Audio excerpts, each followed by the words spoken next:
Hello' বন্ধু বান্ধৱীসকল, নমস্কাৰ।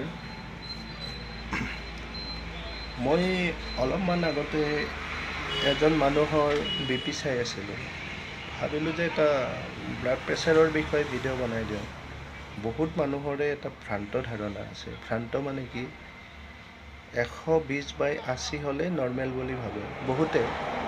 মোৰ মাতটো বহি আছে, ঠাণ্ডা সোমাইছে, সেইটোৰ কাৰণে মাতটো বহি আছে। বাৰু যি নহওক, আজি মই আপোনালোকৰ যিটো কনফিউজন সেইটো মই ঠিক কৰি দি আছোঁ।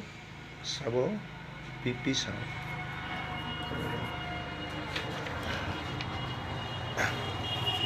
এইখন হ'ল BPৰ তালিকা। আপুনি স্ক্ৰীনশ্বট মাৰি ল'ব পাৰে।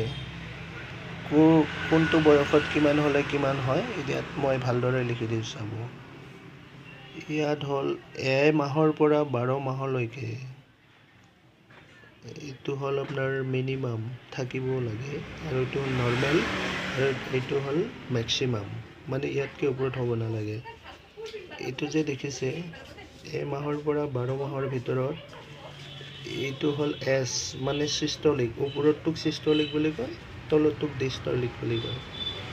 আৰু এইটো 90। এই চাৰ্টখন আপুনি আগতে, মই ইমান বুজাই নাথাকোঁ, মোৰ গলটো ভাল নহয়। এইটো চাৰ্টখন আপুনি স্ক্ৰীনশ্বট মাৰি লওক। এইখন হ'ল আপোনাৰ BPৰ চাৰ্ট। মোতকৈ অভিজ্ঞ মানুহবিলাকে, যিসকলে মেডিচিনৰ লগত জড়িত বা যিসকলে ডক্তৰ আছে, তেওঁলোকে ভালদৰে জানিব। কিছুমানে ডক্তৰে এনেকৈ লিখে, 120/80 ওপৰতটোক চিষ্টলিক কয়, ডিষ্টলিক কয় তলতটোক। কিছুমানে এনেকৈ লিখে।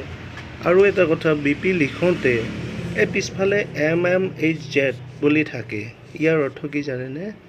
ইয়াৰ অৰ্থটো হ'ল এইটো, মিলিমিটাৰ অফ মাৰ্কাৰী। মাৰ্কাৰী মানে HZ। আৰু মাৰ্কাৰীটো ক'ত পোৱা যায় জানেনে? যিটো মানে কি, এইটো হ'ল আপোনাৰ নৰ্মেল, এইটো কি বুলি কয়, এইটো ক্লাছিকেল আপোনাৰ BP মেচিন। যিটো ষ্টেণ্ড আছে, ষ্টেণ্ড কৰা, সেইটোত মাৰ্কাৰী থাকে, পাৰাৰ লগত মাৰ্কাৰী থাকে। এইটোকে আমি BPৰ যিটো প্ৰেছাৰ, এই হেঁচাটোক আমি যিটোদি মানে টানো, সেইটোকে মাৰ্কাৰী বুলি কোৱা যায়। পাৰাৰ লগত থাকে এইটো। আৰু এই চাৰ্টখন ভালদৰে মাৰক, আজি আপোনাৰ কনফিউজন দূৰ হ'ব। এইটো আছে বয়স, এইটো মিনিমাম, এইটো হ'ল আপোনাৰ নৰ্মেল, আৰু এইটো মেক্সিমাম। এইখন চালে আপুনি ভালদৰে গম পাব। চব বয়সতে একে নহয়। আজিৰ ভিডিঅ'টো এইখিনিয়ে আছিলে। ধন্যবাদ।